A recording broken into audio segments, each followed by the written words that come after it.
उसी आदिवासी का जो है लगातार यहाँ पे उनकी संस्कृति संस्कार को लेकर जो विभिन्न धार्मिक संस्थानों के लोग हैं टीका टिप्पणी करते हैं। क्या कभी आदिवासी ने उनके संस्कृति संस्कार के ऊपर में कभी टीका टिप्पणी की है? और धीरेन्द्र शास्त्री जी जो आदिवासियों को, ये तो वही बात हो गई कि फूट डालो शासन करो। जिस तरह से अंग्रेजों ने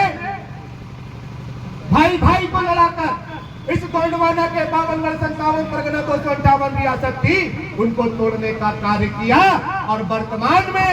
जो भारतीय जनता पार्टी है, ये भारतीय जनता पार्टी आरएसएस के इशारे पे हिंदुस्तान राष्ट्र बनाने के लिए जो है आदिवासियों को खत्म करने का प्रयास यहाँ पे कर रही है। ये टेस्ट कर रहे हैं कि जिस तरह से संसद में बाबा साहब अम्बेडकर को बोला अम्बेडकर अम्बेडकर अम्बेडकर करके, तो ये टेस्ट करते हैं कि इसको छेड़ेंगे, अम्बेडकर को छेड़ेंगे तो रोड में, सड़क में और सदन में क्या हंगामा होता है उसे देखना चाहते हैं। ठीक इसी तरह से अभी धीरेन्द्र शास्त्री के माध्यम से, बाबा बागेश्वर के धाम के माध्यम से हमारे ही परिवार की एक महिला को बरगलाकर इन्होंने जो है हमारे जो आदिवासी अनुसूचित जनजातियों के जो आस्था का केंद्र है फड़ाप्रेम, उसके विषय में जो है अनगनर बात यहाँ पे कही। और दूसरा चीज, क्योंकि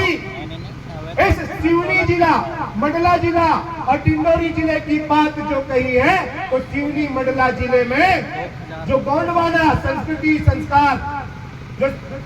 गोंडवाना समग्र विकास क्रांति आंदोलन में जो पुरखों की व्यवस्था है, उस व्यवस्था में यहाँ के सारे लोग शामिल होने लगे हैं। तो इससे मनुवादियों की जो व्यापारिक व्यवस्था थी वो व्यापारिक व्यवस्था खत्म होने लगी है। और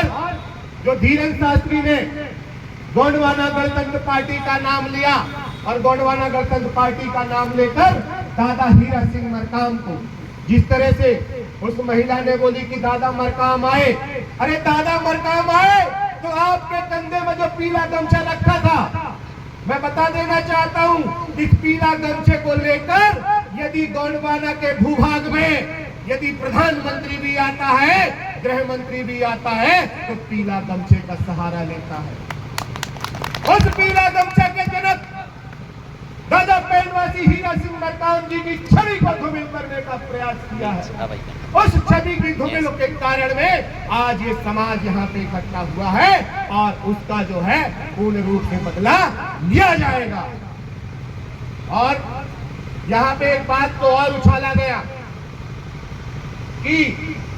गोंडवाना गणतंत्र पार्टियों को जो हिंदू विरोधी ताकतें हैं उनसे फंड देने की बात की, उनसे सहयोग मिलता है, आर्थिक सहयोग मिलता है। ये गोंडवाना गणतंत्र पार्टी 32 सालों से बगैर आर्थिक सहयोग के ये जितने भी समाज के लोग हैं, दादा मरकाम का जो अभियान था, एक मुट्ठी चावल और 10 रुपए से इस अभियान को यहाँ तक खड़ा किया है। ये तो हमारे जो भारतीय संविधान के भाग 12 वित्त और वित्त में 275 की राशि जो एसटी एससी के समूल चुक विकास के लिए जो राशि आती है, उस राशि का गबन इन्होंने किया। जिस बात को लेकर जो है गोंडवाना गणतंत्र पार्टी के विधायक वर्तमान में छत्तीसगढ़ में तानाखार में है, उन्होंने प्रश्न उठाया और छत्तीसगढ़ की बीजेपी सरकार जवाब नहीं दे पाई। इसीलिए ये पुनः जिस तरह से 2003 में आप सभी के माध्यम से गोंडवाना गणतंत्र पार्टी के 3 विधायक आए थे, उन 3 विधायक के माध्यम से हमारे इस गोंडवाना भूभाग में पूरे भारत देश में रहने वाले जो वन ग्राम के क्षेत्र में रहने वाले लोग हैं, उनको आज वन अधिकार अधिनियम पट्टा मिलता है। तो ये गोंडवाना गणतंत्र पार्टी के 3 मध्य प्रदेश के, महाराष्ट्र के 1, छत्तीसगढ़ का 1, ऐसे 5 विधायक के दम पर जो है वन अधिकार अधिनियम का पट्टा मिला, ताकि कम से कम हमारे दबे उसको तोड़ने के लिए इन्होंने परिसीमन किया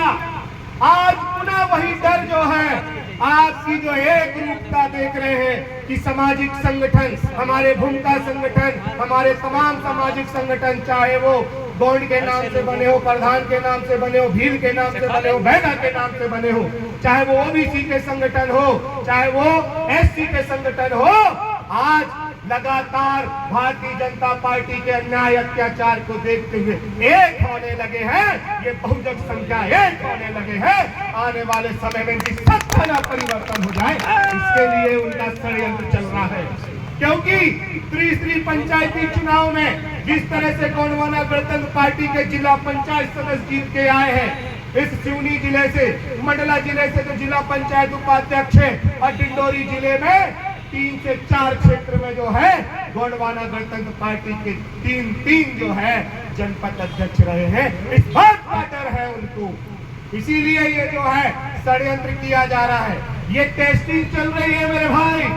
और इस पर हमको पूरे भारत देश में और पूरे मध्य प्रदेश में एकजुट होकर उनकी आगामी रणनीति को बदलने के लिए हमको प्रयास करने की आवश्यकता है। अब क्योंकि समय बहुत कम है, 4 बजे हमें ज्ञापन देना है, और ये ज्ञापन हम किस लिए दे रहे हैं और किन किन धाराओं का हमने जो है यहाँ पे परिपालन किया है, तो मैं मेरे पुलिस प्रशासन भाई लोग यहाँ पे उपस्थित हैं,